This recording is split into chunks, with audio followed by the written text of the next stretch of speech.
दोस्तों, भीष्म पितामह के प्रति श्री कृष्ण का सम्मान महाभारत की कथा केवल युद्ध की गाथा नहीं है, बल्कि ये धर्म, निष्ठा, त्याग और आदर्शों का महान ग्रंथ है। इस महागाथा में दो ऐसे महान पात्र हैं जिनकी आपसी श्रद्धा और सम्मान युगों तक प्रेरणा देती है। भगवान श्री कृष्ण और भीष्म पितामह। भीष्म पितामह का जीवन त्याग, ब्रह्मचर्य और धर्म के प्रति समर्पण का प्रतीक है। उन्होंने राज सिंहासन का त्याग कर पिता की इच्छा पूर्ति की और संपूर्ण जीवन एक आदर्श योद्धा और धर्मज्ञ के रूप में बिताया। दूसरी ओर श्री कृष्ण स्वयं योगेश्वर, परब्रह्म और साक्षात भगवान विष्णु के अवतार हैं।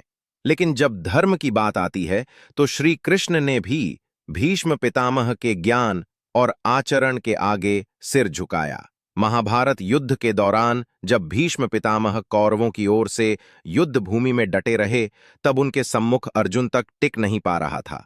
अर्जुन संकट में था और श्री कृष्ण ने यह देख स्वयं रथ से उतरकर सुदर्शन चक्र उठा लिया। उन्होंने युद्ध में न लड़ने का वचन लिया था, पर अपने भक्त की रक्षा के लिए वह वचन भंग करने को भी तैयार हो गए। जब वह भीष्म की ओर बढ़े तो भीष्म ने अपने शस्त्र नीचे कर दिए और कहा, माधव, यदि आपके हाथों मृत्यु हो तो वह मेरे लिए परम सौभाग्य है।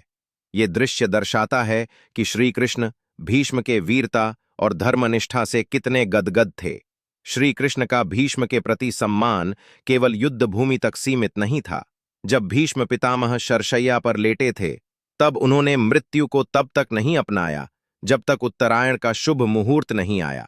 यह इच्छा मृत्यु का उनका वरदान था। उस समय श्री कृष्ण स्वयं उनके पास पहुंचे और युधिष्ठिर को भी वहां ले गए। उन्होंने आग्रह किया कि युधिष्ठिर भीष्म से धर्म, नीति और राजा के कर्तव्यों पर ज्ञान प्राप्त करें। स्वयं श्री कृष्ण भी मौन होकर उस संवाद को सुनते रहे। भीष्म ने जो उपदेश दिए वही आज भीष्म नीति और राजधर्म के रूप में प्रसिद्ध हैं। श्री कृष्ण जानते थे कि भीष्म केवल एक योद्धा नहीं, बल्कि धर्म के जीते जागते स्वरूप हैं।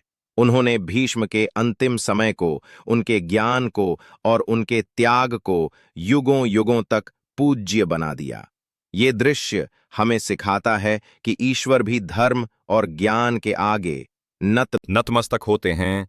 श्री कृष्ण का भीष्म पितामह के प्रति यह सम्मान हमें यह संदेश देता है कि सच्चा ज्ञान, त्याग और धर्म का आचरण ही व्यक्ति को अमर बनाता है, चाहे वह मनुष्य हो या स्वयं भगवान के समकक्ष। अगर मेरी वीडियो पसंद आए तो लाइक, कमेंट, शेयर और चैनल सब्सक्राइब जरूर करें। नीचे डिस्क्रिप्शन में ब्लॉग चैनल का लिंक है, वहां जाके उस भी सब्सक्राइब जरूर करें। धन्यवाद दोस्तों।